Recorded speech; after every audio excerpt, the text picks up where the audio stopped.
ಕರ್ನಾಟಕಕ್ಕೆ ಕನ್ನಡ ಸಿನಿಮಾಕ್ಕೆ ಅದು ಅತಿ ದೊಡ್ಡ ಸೇವೆ ಅಂದರೆ ನಾವು ಶಿವಣ್ಣನಂತ ನಾವು ಕರ್ನಾಟಕದಲ್ಲಿ ತಿಳ್ಕೊಂಡಿದ್ದೀವಿ. ನಮ್ದು ಏನಿಲ್ಲ ಅವ್ರಿಗೆ ರಿಕ್ವೆಸ್ಟು, ಇದುವರೆಗೂ ನಿರಂತರವಾಗಿ 365 ದಿನಗಳ ಕಾಲ ಚಿತ್ರರಂಗದಲ್ಲಿ ಶೂಟಿಂಗಲ್ಲಿ ತೋರ್ಕೊಂಡಿರ್ತಕ್ಕಂಥ ಏಕೈಕ ವ್ಯಕ್ತಿ ಅಂದರೆ ಅದು ಶಿವಣ್ಣ ಅಂತ ತಪ್ಪಾಗಲ್ಲ. ಆದರೆ ಇನ್ನು ಮುಂದೆ ದಯವಿಟ್ಟು ವರ್ಷಕ್ಕೆ ಒಂದೇ ಸಿನಿಮಾ ಮಾಡಿರಿ, ಆರೋಗ್ಯದ ಕಡೆ ಗಮನ ಕೊಡಿ, ಹೆಚ್ಚು ಸಮಯ ವಿಶ್ರಾಂತಿ. ಈ ಮಾತು ಯಾಕೆ ಹೇಳ್ತಂದ್ರೆ ಕಲಾವಿದರಾಗಿ ನೀವು ಸಾಕಷ್ಟು ಸೇವೆನ ಮತ್ತೆ ಸಲ್ಲಿಸ್ಬಿಡ್ದಿರಿ. ಕರ್ನಾಟಕದ ಆಸ್ತಿ ನೀವು.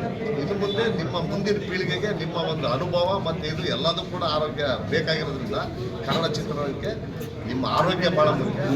ಒಂದೇ ಸಿನಿಮಾ ತೆಗಿದೆ, ಅದು ನಿಮ್ಮ ಬ್ಯಾನರಿಂದನೇ ಬಂದರೂ ಇನ್ನೂ ಒಳ್ಳೆಯದು.